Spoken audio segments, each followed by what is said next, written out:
Début avril 2004, les Américains donnent l'assaut à Falloujah, la ville symbole de la résistance sunnite irakienne. Comme en réponse à ce coup de force, le 12 avril, 4 Italiens employés d'une entreprise de sécurité américaine sont enlevés. Quelques heures plus tard, une vidéo diffusée par Al Jazeera montre les 4 hommes prisonniers d'un mystérieux groupe, les Phalanges vertes de Mahomet. Ces Italiens sont parmi les premiers otages occidentaux. 2 jours après, les ravisseurs exécutent Fabrizio Quattrocchi, l'un d'entre eux. 56 jours encore et le général américain Ricardo Sanchez annonce la libération des 3 Italiens. Okay, good afternoon. Today, coalition forces conducted military operations to rescue kidnapped civilian hostages south of Baghdad. Joli coup médiatique, une première. Les Américains réussissent une libération d'otages en Irak. And Salvatore Stefio of Italy. Presque au même moment, Silvio Berlusconi quitte Rome pour se rendre aux États-Unis pour le G8. Depuis son avion, il fait une déclaration et revendique personnellement cette libération comme s'il y avait participé. L'arrivée des otages le lendemain sur le même aéroport provoque l'allégresse et l'émotion. L'Italie est soulagée.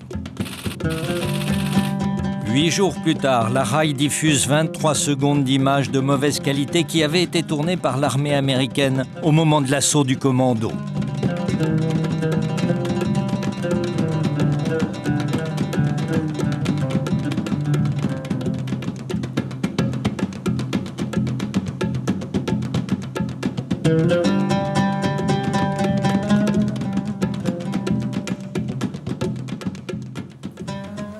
Nous avons décidé d'enquêter pour comprendre comment une telle libération d'otages s'était réellement déroulée.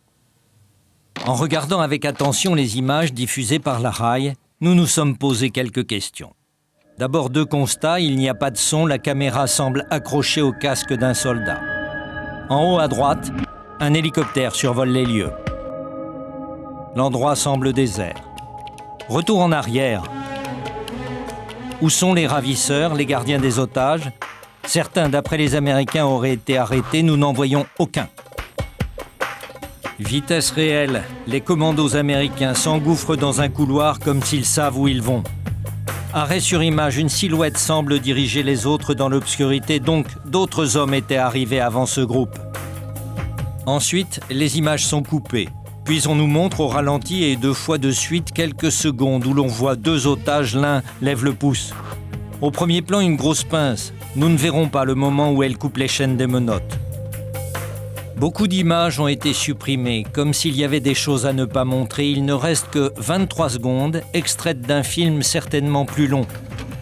Nous avons voulu retrouver ce film. Nous l'avons demandé au Pentagone le 16 janvier. 1 mois après, il nous a été répondu que le service de communication n'avait pas réussi à le trouver. Pour avoir un témoignage direct sur cette libération, nous sommes allés voir en Sicile, chez lui, le chef du groupe des 4 vigiles, Salvatore Stefio, celui qui lève le pouce dans le film. Il y a eu beaucoup de bruit indéfinissable. Les 2 ravisseurs que j'ai vus et qui étaient à l'intérieur de la pièce, dès qu'ils ont entendu l'hélicoptère, sont sortis, la mitraillette à la main. Mais ils n'ont pas eu le temps de réagir, car ils ont immédiatement été bloqués. L'action a eu la rapidité de l'éclair. Ils ont uniquement pu prendre conscience que quelque chose était en train de se passer et sortir pour voir de quoi il s'agissait. Mais je les ai vus, tout de suite après, capturés et mis contre un mur. Lui a vu 2 geôliers qui n'apparaissent pas dans les images des Américains, alors que ceux-ci se sont attardés sur ce seul plan de Salvatore Stefio et d'un autre otage. En commençant notre enquête, nous découvrons dans la presse jordanienne le compte-rendu d'une conférence de presse tenue à Amman le jour même de la libération des Italiens. Ce compte-rendu est repris par l'agence France-Presse 3 jours plus tard. L'histoire, selon laquelle les Américains ont mené une opération armée est mensongère, il n'y a eu aucun combat, les Américains se sont contentés de réceptionner les otages. L'homme qui a tenu ces propos, précise l'AFP, est le responsable d'une organisation irakienne impliquée dans l'affaire.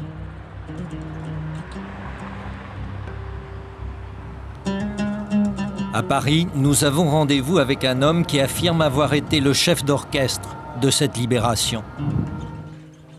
C'est un Français, il a 54 ans et dirige un cabinet de lobbying international. Thierry Lefébure est un conseiller en communication et en stratégie d'entreprise. Pour la première fois, un homme de l'ombre accepte de raconter les coulisses d'une libération d'otages. S'il décide de parler, c'est que l'histoire d'après lui ne correspond pas à la version des Américains. Il veut retrouver sa crédibilité auprès de ceux qui l'ont aidé dans l'affaire et aussi récupérer l'argent qu'il a investi.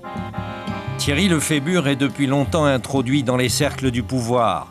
Formé à l'école Chaban-Delmas, cet ancien avocat a navigué dans différents ministères avant d'arriver à celui de l'économie et des finances avec Édouard Balladur, dont il devient le conseiller. Son carnet d'adresses lui permet de jouer les bons offices dans des affaires de diplomatie parallèle. En avril 2004, il travaille sur un dossier, les chrétiens d'Irak. Et dans le cadre de cette réflexion, j'avais reçu, puisque je suis allé plusieurs fois en Irak par le passé, j'avais reçu un de mes correspondants et amis qui était venu me parler des préoccupations qu'il avait touchant à la situation des chrétiens en Irak. Et si éventuellement il était possible d'obtenir de la communauté européenne une assistance, une aide et éventuellement effectivement un accueil des familles qui souhaiteraient, en cas de menace, quitter l'Irak. Dans son équipe, 3 hommes d'action. Egon Ellenberg qui se présente comme consultant pour situation de crise. Philippe Legorju, ancien patron du GIGN, reconverti dans la sécurité privée. Et Jean-Pierre Fabre, autre ancien gendarme qui a dirigé un temps le DPS, un service d'ordre du Front National. C'est pendant que les 4 hommes réfléchissent au problème de ces chrétiens, les Chaldéens, que les Italiens sont enlevés le 12 avril. À Paris, l'équipe Lefébure, forte de ses contacts à Bagdad, se convainc qu'elle peut tenter d'intervenir pour les faire libérer. Réunion d'urgence, c'est Egon Ellenberg qui raconte. Et de là est sortie l'idée de faire intervenir les Chaldéens dans le processus de libération des otages italiens. Thierry Lefébure demande alors à ses amis chrétiens irakiens s'ils peuvent l'aider à faire libérer les otages italiens. À ma grande surprise, la réponse qui me revient dans les 15 jours, c'est qu'il est possible, peut-être de les faire libérer, en tout cas de rentrer en contact avec les ravisseurs. À Bagdad, en effet, l'église chaldéenne s'active déjà pour la libération des Italiens. Dans cette dépêche du Vatican, le patriarche, Monseigneur Delhi, déclare « Nous faisons tout notre possible et au moment où je vous parle, je suis optimiste pour une solution positive de cette affaire. » De son côté, l'équipe Lefébure cherche un parrain pour crédibiliser son projet d'opération de sauvetage, pour le financer également. Et là, solution inédite, qui pourtant était tellement visible que personne ne la voyait, c'était Romano Prodi. Mais Romano Prodi, pas en tant qu'Italien, mais en tant que président de la Commission européenne. En 2004, Romano Prodi était le président de la Commission européenne, mais il était aussi l'adversaire de Silvio Berlusconi et surtout il s'était prononcé contre l'envoi de troupes italiennes en Irak, un atout vis-à-vis des ravisseurs. C'est là qu'un carnet d'adresses est utile. Thierry Lefébure a la bonne carte, Philippe Legorju, responsable de la sécurité des Jeux Olympiques d'Albertville, organisés par un certain Michel Barnier. Philippe Legorju me dit qu'il va joindre directement Michel Barnier pour lui en parler, et puis essayer de voir si Michel peut, qui est ancien commissaire européen, si Michel Barnier peut effectivement nous adouber de façon à ce qu'on soit reçu par le cabinet ou par M. Prodi. Quelques jours plus tard, Lefébure affirme avoir rencontré le chef de cabinet de Romano Prodi au Sofitel de Strasbourg pour lui présenter son projet. Nous envisageons de faire libérer ces otages et l'idée, c'est de les ramener à Bruxelles de façon à ce que on puisse leur mettre à Romano Prodi. Le 6 mai, Egon Ellenberg et un de ses amis prennent le train pour Bruxelles en compagnie de Philippe Le Gorju. Ils ont rendez-vous avec le chef de cabinet de Romano Prodi pour mettre au point les détails pratiques de leur opération. Ils ont échafaudé un plan qui permettrait de récupérer les otages sans mettre les pieds en Irak. Nous demandons à ce que la libération se fasse en territoire jordanien et ensuite amener immédiatement les 3 otages par un vol direct avec un avion mis à notre disposition par la Commission européenne à Bruxelles, où ils seront remis au président Romano Prodi. Le chef de cabinet de Prodi rédige une lettre d'accord. Thierry Lefébure, resté à Paris, en reçoit une copie. Nous avons été informés des activités que vous menez actuellement en vue notamment de la libération des 3 otages italiens détenus en Irak. Compte tenu de cela et dans la limite de nos possibilités, nous sommes prêts à vous fournir l'assistance requise. Le chef de cabinet de Prodi délivre également des ordres de mission pour les membres de l'équipe Lefébure, notamment Egon Ellenberg. Ces documents sont signés de sa main. Reste le problème de l'argent, les frais et les honoraires des intermédiaires. Selon Thierry Lefébure, la réponse du chef de cabinet de Prodi aurait été sans détour. Écoutez, jusqu'à 800 000 $, cela ne nous pose pas de problème. Le règlement se fera par le biais de San Marino. Nous verrons le moment venu comment. La République de Saint-Marin, comme Monaco, est un paradis fiscal de plus en plus utilisé pour des opérations financières discrètes. Pour vérifier ces affirmations, nous avons pris rendez-vous avec Stefano Manservici, le chef de cabinet de Prodi, pour un entretien. S'il vous plaît. Lorsque nous arrivons dans son bureau à Bruxelles, il refuse d'être filmé, arguant du fait que les fonctionnaires européens ont un devoir de réserve. Et donc, hors caméra, il nous a affirmé 1. Qu'il n'a jamais rencontré aucun membre de l'équipe Lefébure, ni même entendu parler d'eux. Ah, c'est off. Ah oui, c'est off, vous faites. 2. Que les ordres de mission signés de sa main sont des faux. 3. Que ni la Commission européenne, ni Romano Prodi n'ont joué de rôle dans cette histoire. Pourtant, le 7 mai, un Falcon mis à leur disposition par le cabinet de Prodi quitte Bruxelles pour Amman, avec à son bord Egon Ellenberg et son associé qui prend cette photo, ainsi que Philippe Le Gorju. Un autre homme est avec eux, Marco Vignoudeli, le porte-parole de Prodi à la Commission européenne. Il travaille avec Stefano Manservici. Le but de ce voyage est de préparer la libération des otages et leur réception en Jordanie, où Lefébure et Le Gorju ont des contacts personnels. La diplomatie parallèle est une affaire de réseau. Enfin, au cas où ils obtiendraient une libération rapide, ils envisagent de ramener les Italiens avec eux à Bruxelles. Leur avion se pose sur l'aéroport royal militaire d'Amman, réservé aux visiteurs officiels. Nos passeports ont été immédiatement tamponnés et dans 2 Mercedes de la Maison Royale, avec des chauffeurs militaires, une voiture de police tout sirène dehors, nous nous sommes dirigés vers l'hôtel qui a été convenu pour nous et réservé à nos frais. Tout ce cérémonial d'accueil nous arrangeait parfaitement. Vous comprenez bien, un accueil de cette importance ne fait que rassurer toute personne qui aurait pu encore douter que nous étions en mission officielle. Les Jordaniens semblent très coopératifs car dès le lendemain, les membres de la mission sont reçus par un haut fonctionnaire du ministère des Affaires étrangères.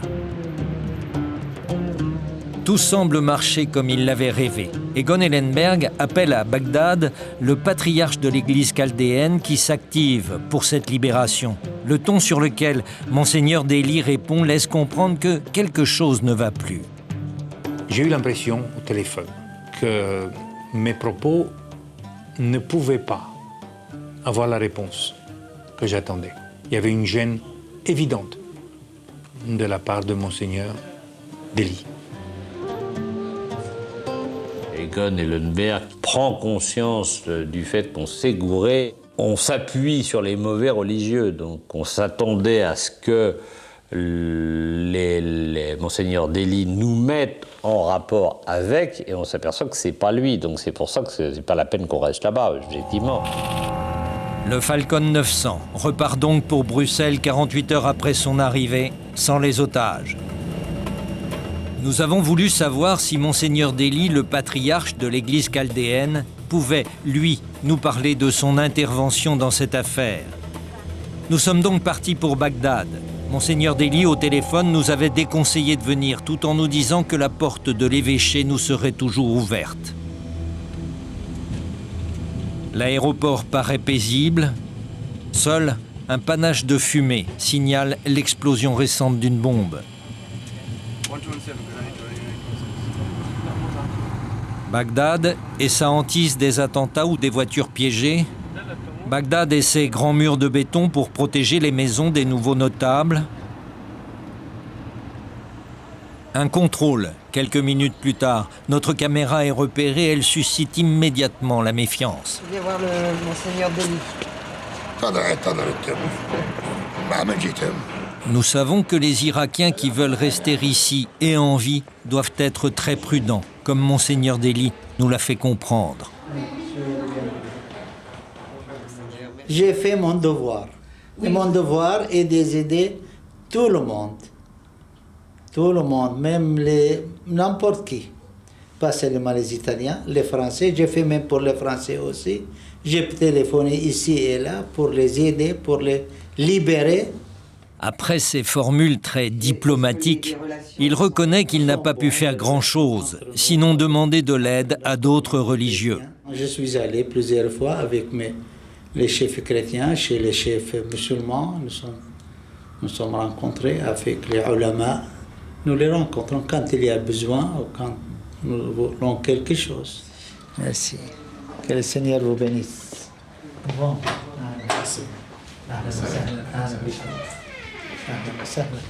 Et venez autant que vous voulez. Merci.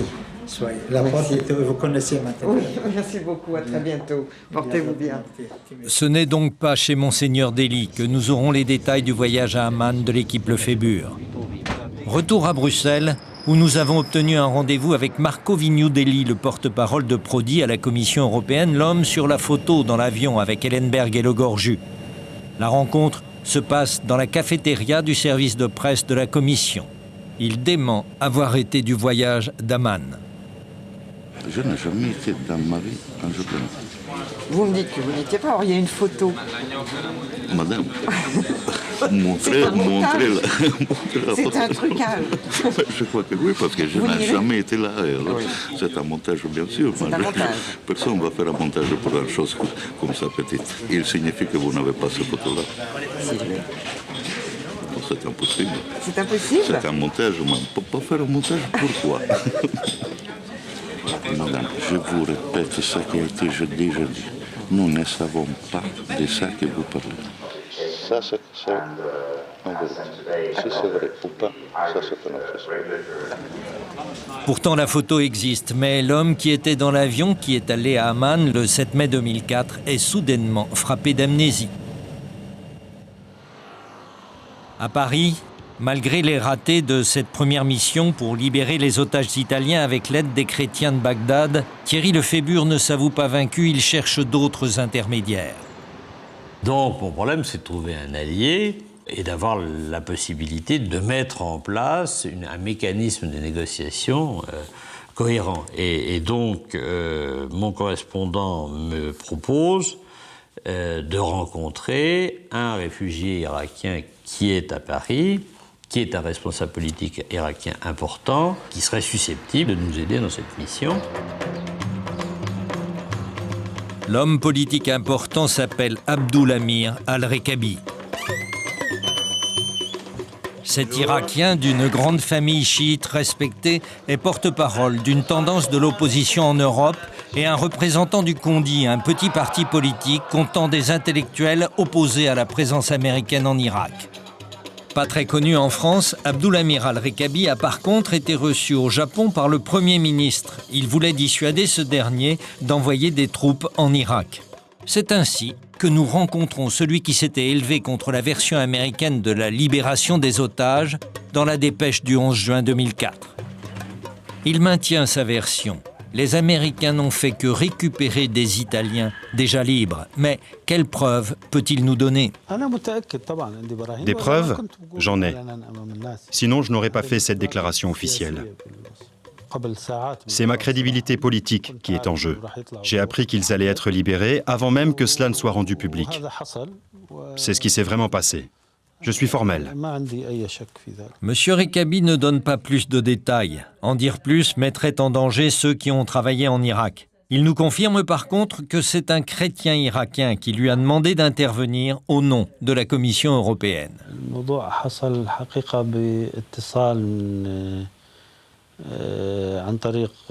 Cette histoire a commencé par l'intermédiaire d'un Français et d'une personne missionnée par Romano Prodi.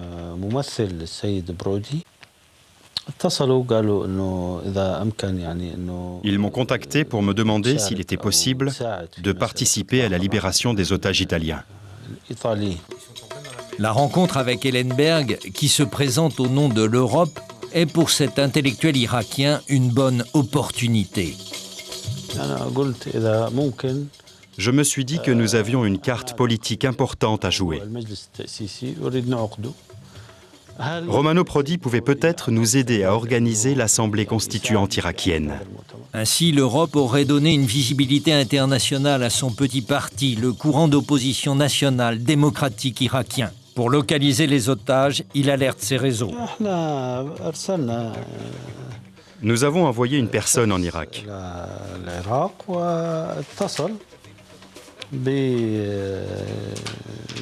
Celle-ci a contacté les groupes qui pouvaient avoir un rapport avec les otages.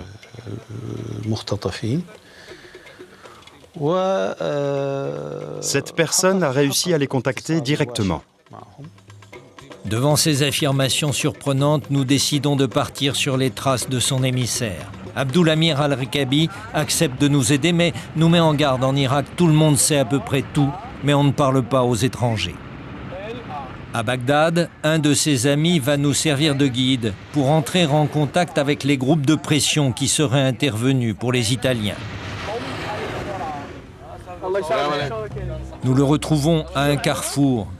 Et de là, il nous précède pour notre premier rendez-vous, le comité des oulémas, siège des autorités musulmanes sunnites installées dans l'immense mosquée al-Qoura.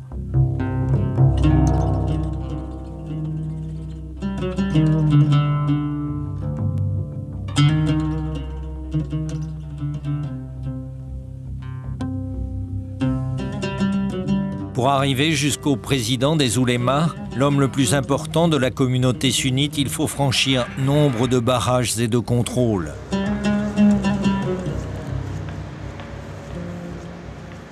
L'homme s'appelle Aret al-Dari et comme toutes les personnalités de premier plan, il est très bien protégé. Dans un premier temps, il se défend d'être en contact avec les ravisseurs. Nous avons été accusés d'être du côté des ravisseurs. La presse des partis, mais également ceux qui sont au pouvoir actuellement. Et aussi la presse chiite et kurde nous ont traités de comité des ravisseurs, de criminels. Ils ont dit encore que nous avons touché telle ou telle somme d'argent.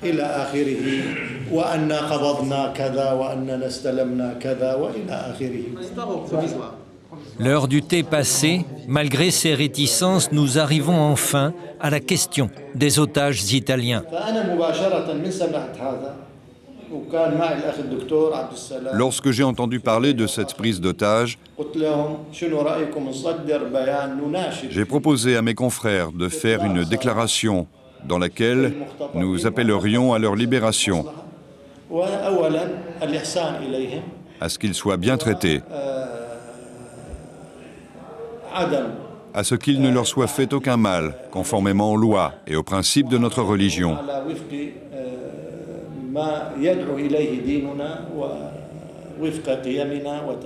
Mes confrères m'ont dit que c'était une bonne idée. Et j'ai personnellement fait cet appel au nom de la religion.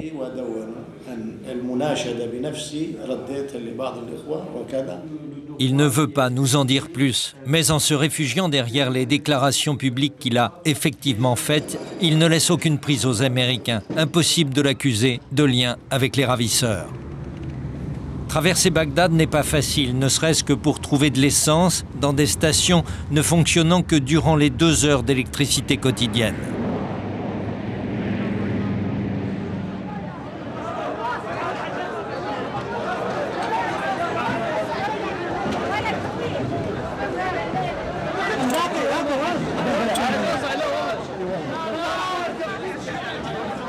À Bagdad, nous essayons d'entrer en contact avec l'Union des tribus irakiennes. Nous voulons rencontrer le représentant d'une grande tribu, Hicham al-Doulaimi, qui a la réputation de très bien connaître le commerce d'otages. Il a été filmé par un caméraman irakien au début des enlèvements. Il évoquait alors son rôle dans des négociations pour des libérations.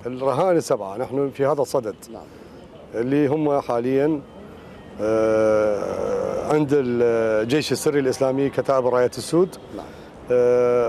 نتفاوض بهذا الخصوص وبهذا المجال إطلاق سراح هؤلاء ال7 تحرك علينا من الجانب الهندي وتحرك أيضا من أشقائنا المصريين بهذا الخصوص بخصوص إطلاق ال7 رهائن أيضا تم اتصال مع الكويت يوم أمس وتم الاتصال هذا اليوم من قبل الشركة الكويتية قبل دقائق عبر جهاز الثريا طلبوا مني أن أستقبل أحد الأشخاص اللي هو اسمه مهدي. Lorsque nous arrivons au siège de l'Union des tribus, il est vide.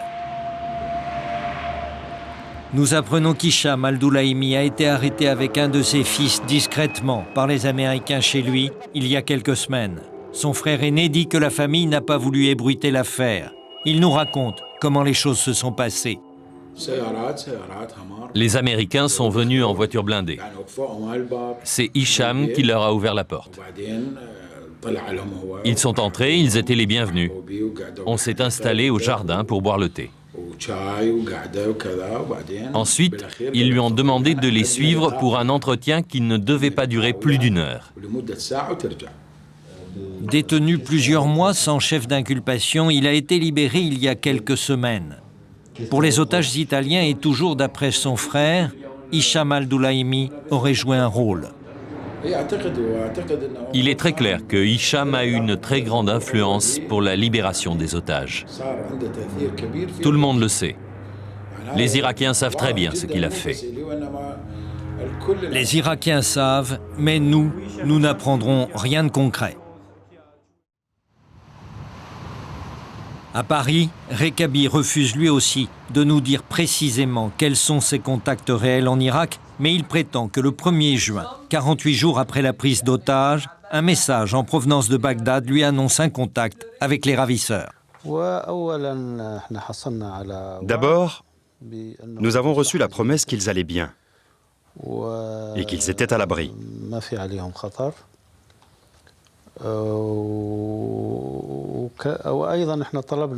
Mais même s'ils nous en faisaient la promesse, nous voulions à notre tour en être sûrs. Quelque temps après, leur image a été diffusée à la télévision. Une dernière vidéo est diffusée le 2 juin par Al Jazeera. Mais qui sont donc ces mystérieuses phalanges vertes de Mahomet, jusqu'alors inconnues? On peut s'en faire une idée avec la description qu'en fait Salvatore Stefio, l'ancien otage. C'était sûrement des personnes très préparées.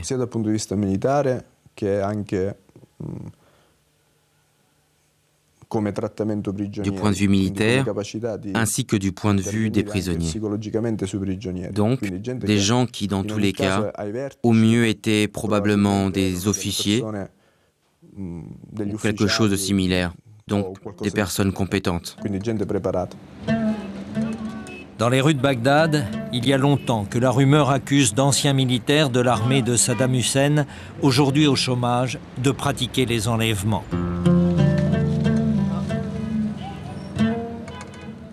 Après plus d'1 mois de tâtonnement, le Fébur a la conviction d'avoir établi le contact avec les ravisseurs. Il pense que tous les acteurs sont en place. Reste donc à mettre au point le scénario de la libération. partir du moment où on a le contact politique qui fonctionne avec les ravisseurs, reste effectivement à avoir le montage facial de sortie pour qu'on ne se pose pas de questions inutiles sur le rôle et l'intervention de Romano Prodi dans ce dossier. Thierry Lefébure décide alors d'utiliser un autre de ses réseaux, l'Ordre souverain de Malte. Cette organisation de bienfaisance, héritière de la tradition des Templiers et habituée des actions diplomatiques discrètes. Il obtient qu'un ambassadeur de l'Ordre s'implique dans le processus de libération. L'idée qu'on avait arrêtée, en accord avec les services jordaniens, était de procéder à un échange à la frontière irako-jordanienne où on les aurait évacués par un hélicoptère de l'armée jordanienne et ramenés à Amman, et de Amman réexpédiés directement en avion avec l'Ordre de Malte pour Bruxelles. Le représentant de l'Ordre de Malte auprès de la commission, Philippe de Scoutete, rencontre Romano Prodi le 19 mai. Le montage lui a été présenté par M. de Scoutete, puisque l'Ordre de Malte, bien évidemment, me l'a demandé. L'a résumé à M. de Scoutete, qui l'a dit à M. Prodi. Nous avons cherché à avoir la version des faits de Romano Prodi, mais nos demandes de rendez-vous sont restées vaines. Parallèlement, nous avons sollicité une rencontre avec l'ambassadeur de l'Ordre de Malte. Lui se réfugie derrière le silence de Romano Prodi pour ne pas parler. Pourtant, dans son courrier, il ne dément pas être intervenu. La diffusion le 2 juin de la cassette montrant les otages est interprétée par l'équipe Lefébure comme le signal donné par les ravisseurs pour dire qu'ils entrent dans la négociation. Le compte à rebours est lancé. On s'agite en Europe, mais aussi en Irak. Salvatore Stefio explique qu'après plusieurs déplacements, le 4 juin, l'ambiance change autour d'eux. Le dernier déplacement s'est déroulé de façon moins traumatisante. Ils ne nous ont même pas bandé les yeux. Ils nous ont simplement couverts avec une couverture en nous disant « N'essayez pas de bouger, car là, on ne plaisante pas ». Dans la dernière maison, nous avons vu beaucoup de monde à visage découvert. Nous nous sommes sérieusement inquiétés, car on s'est dit qu'il n'y avait plus d'espoir. Ce jour-là, alors qu'il pense être bientôt exécuté, un nouveau gardien apparaît. Il parle anglais et les otages le baptisent Rissoul. Salvatore Stefio pense qu'ils lui doivent leur libération. Ce Rissoul nous a dit « Je vais essayer de faire savoir à l'extérieur que vous êtes ici ». Il a réussi à prendre des photos et cela a été capital en tant que preuve. Il a donné ces photos et d'autres preuves au service secret italien. Il leur a raconté des choses confidentielles et secrètes que je lui avais dit de répéter et dont seule avait connaissance une personne auprès de qui les services pouvaient vérifier.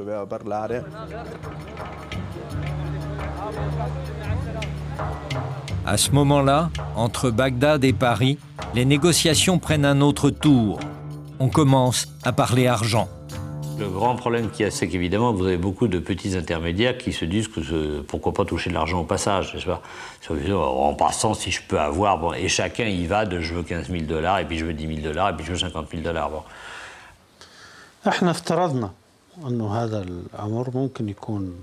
C'était une hypothèse, un problème à prendre en compte. J'en ai parlé à Egon Ellenberg et je lui ai demandé si cette question d'argent se pose, quel est le budget de Prodi ? Selon Lefébure, une proposition a alors été faite au chef de cabinet de Prodi. Donc je disais, est-ce qu'il est possible qu'on renvoie par exemple votre représentant Marco Vignudelli avec l'argent qu'il gardera, nous c'est pas pour nous, il le gardera et si besoin était, bon. Et comme il ne voulait pas, d'ailleurs, très sincèrement, ce sont les Jordaniens qui ont parfaitement compris cette situation et qui partaient du principe qu'effectivement, si on devait en arriver à un face-à-face de nuit à la frontière, on ne prendrait pas le risque d'achoper pour 300 000 $. Nous avons voulu vérifier ces affirmations auprès de l'ambassade de Jordanie à Paris, mais nous n'avons pas obtenu de réponse. Nous sommes donc tout début juin, et le moment le plus délicat de l'affaire approche. Il est clair qu'il y avait une certaine effervescence finale à Amman et à Bagdad sur ce sujet, et je pense qu'il y a eu pas mal de fuites dans tous les sens, et que ça devenait... On rentrait dans la phase finale où il risquait d'y avoir, soyons clairs, mort d'homme. L'un des membres de l'équipe Lefébure, l'ancien gendarme Jean-Pierre Fabre, est chargé d'organiser les communications de la mission. Et pour avoir le maximum de sûreté, on décide de se munir d'un certain nombre de portables codés. Pour se munir de ces portables codés, eh bien, tout simplement, on va demander aux gens avec qui on a décidé de faire affaire, c'est-à-dire avec la Commission européenne, de nous avoir ces portables. Alors vous allez les chercher où à Bruxelles et qui vous les remet? Alors, je vais les chercher à la Commission européenne. Et donc, je vois deux personnes, donc la secrétaire et Manferdissi lui-même. C'est eux qui me les remettent. Pour Ellenberg, cette libération doit se faire à la frontière jordanienne. Opération hasardeuse que de déplacer des otages de Bagdad à la frontière avec une seule route et 400 km de désert dans un pays en guerre. J'avais suggéré qu'il soit libéré à Bagdad. Ellenberg voulait absolument recevoir les otages à la frontière jordanienne. Mais c'était très difficile.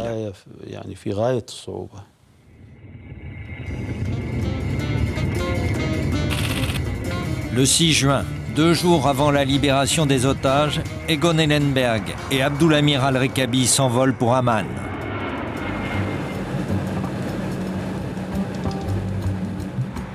D'après M. Rekabi, les ravisseurs ont posé une condition, sa présence en Jordanie au moment de la libération.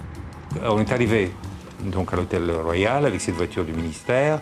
On a été immédiatement installés dans nos chambres et M. Rekabi disparaît. Les heures passent. Je commence à m'inquiéter. Il fait tard dans la nuit. Je m'installe sur la véranda de l'hôtel et le voilà qui rentre à 3 heures du matin. Rassuré, je le laisse dormir, je lui demande rien, pas de problème, la mission continue. Abdulhamir al-Rekabi préfère rester discret sur son emploi du temps.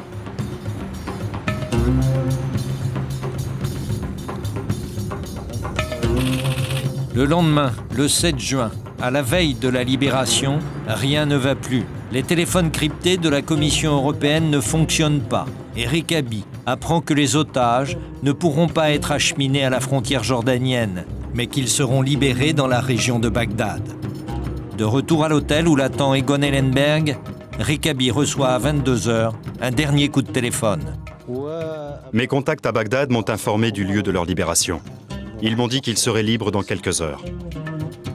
Rekabi prévient immédiatement Ellenberg qui, lui, alerte Lefébure à Paris. Celui-ci passe l'information à plusieurs personnes. Philippe Le Gorju confirme avoir reçu cette information la veille de la libération, le 7 juin. J'ai reçu un coup de téléphone la veille au soir, vers 22h, d'un des membres de notre équipe qui m'annonçait que les otages seraient libérés le lendemain. Cette nuit-là, on sait donc à Paris que les otages sont sur le point d'être libérés en Irak. Allez, c'est fini. À Amman, Ellenberg ne sait plus quoi faire. C'était pas convenu. Me voilà seul, avec M. Rekabi. J'avais envie d'appeler le premier ambassadeur qui passe pour qu'il me fournisse une voiture, que je puisse traverser la frontière et que je puisse récupérer les gens là où ils voudront bien me les donner. Eh bien non, je ne trouve personne. Une douzaine d'heures plus tard, le général Sanchez, commandant des forces de la coalition, tient sa conférence de presse. Okay, good afternoon. Today, coalition forces conducted military operations to rescue kidnapped civilian hostages south of Baghdad. Rescued in the operation were Umberto Cupertino, Maurizio Angliani, and Salvatore Stefio of Italy, and Jerzy Koz of Poland. Au passage, le général annonce la libération d'un Polonais dont personne ne se souvenait qu'il ait été pris en otage. Étonnante conférence de presse, au cours de laquelle le général Sanchez semble bien incapable d'expliquer quoi que ce soit. It's working? Yes, Good. there you go. We just wanted to know, first of all, where was the operation, where they were freed, and was it a tough operation? I mean, there was any exchange of fire? Was it a special forces operation? It was coalition forces that conducted the operation south of Baghdad. Let's see, in the back. Could you tell us anything about which group carried out this hostage-taking in the first place? No, not at this point. We don't have that level of detail yet. Was the release of the hostages the result of negotiations? And if so, by whom? And if not, was it an actual strike on where they were being held? It was not the result of negotiations. It was an operation conducted by coalition forces. Okay, thank you all very much. Des questions précises et pas de réponse, pas une explication, pas un mot sur les images prises par l'un des libérateurs, des images qui n'apparaîtront qu'une semaine plus tard.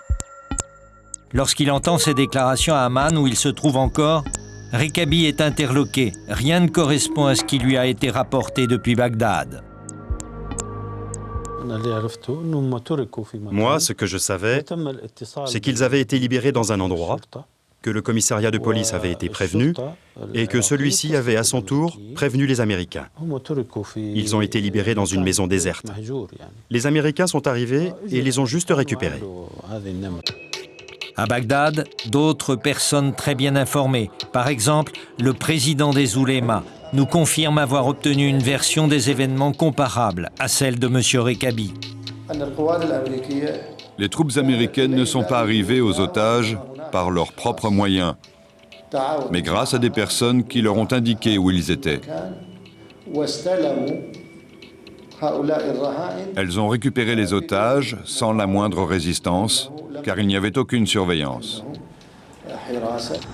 6 mois plus tard, nous sommes ce soir-là le 21 décembre 2004 et nous avons rendez-vous avec l'homme qui à Bagdad représente le Condi, le parti de M. Rekabi. L'atmosphère est lourde, les 2 journalistes français, Chesneau et Malbruno, sont détenus depuis 122 jours. De nuit, les militaires au barrage sont tendus, dans l'obscurité, les armes sont braquées à l'aveuglette, le danger peut venir de tous les côtés.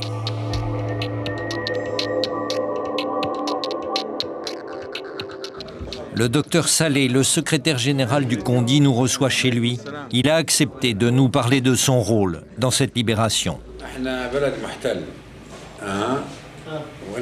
Nous sommes dans un pays occupé. Aussi, excusez-nous si nous ne pouvons parler aussi librement que vous le souhaiteriez. Les efforts auxquels j'ai contribué étaient des efforts collectifs. Je ne m'attribue pas tout le mérite de cette libération.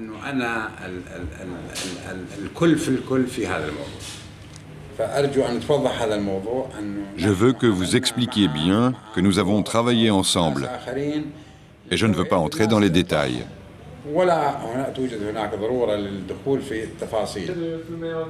Alors que nous allions le quitter, le docteur Saleh a tenu à nous parler d'autres otages, les Français, Chesneau et Malbruno.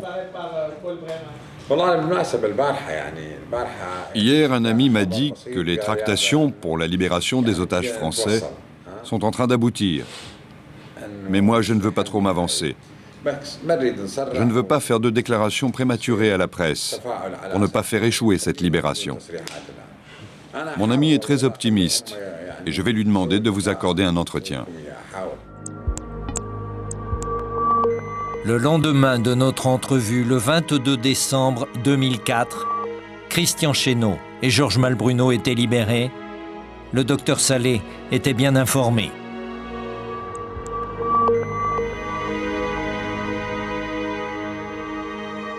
Dix mois après sa libération, Salvatore Stefio, chez lui en Sicile, reste convaincu que c'est aux Américains, aux services secrets italiens et à ce geôlier baptisé Rissoul qu'il doit être vivant et en liberté. Je remercie tout d'abord Rissoul,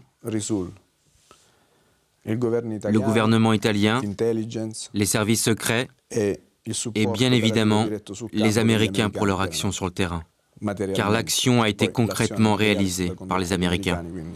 À Paris, Thierry Lefébure a tout de suite compris que rien ne s'était passé comme il l'avait imaginé. C'est vrai que nous avions conduit le truc jusqu'à lundi 22h, on les libère demain matin, et à partir de là, on a été viré du dossier, il faut être clair. On a été complètement écarté du dossier. Mais il ne veut pas en rester là. Une semaine après la libération des otages, Lefébure affirme avoir eu un nouveau rendez-vous avec les hommes de Prodi. Selon lui, cela s'est passé à Bruxelles, dans les anciens bâtiments de la Commission européenne. Lefébure réclame 600 000 € d'honoraires et de remboursement de frais pour lui et son équipe. C'était le 14 juin 2004.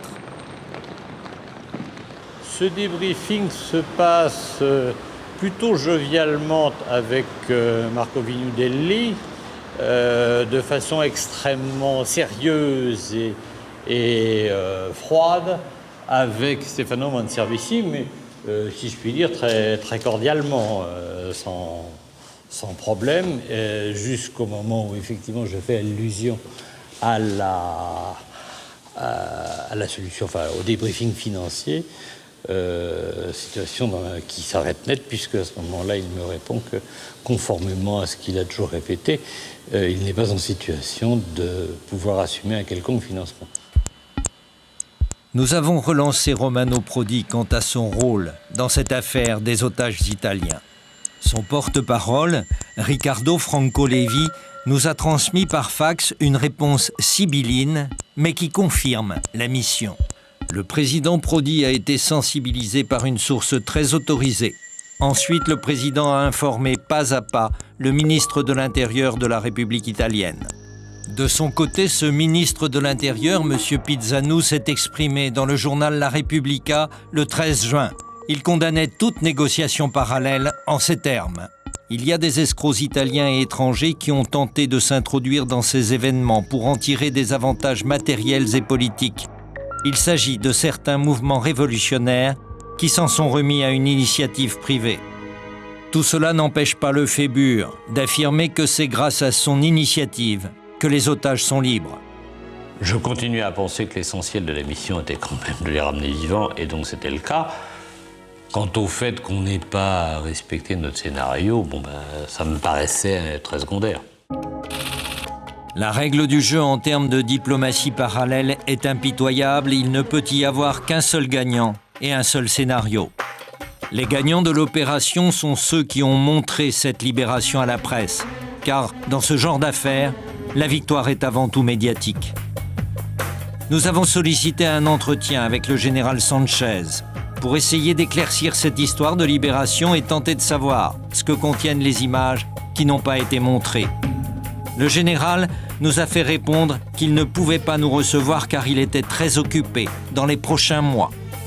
Le message se termine par « meilleurs souvenirs » et « bonne chance ». Okay, thank you all very much.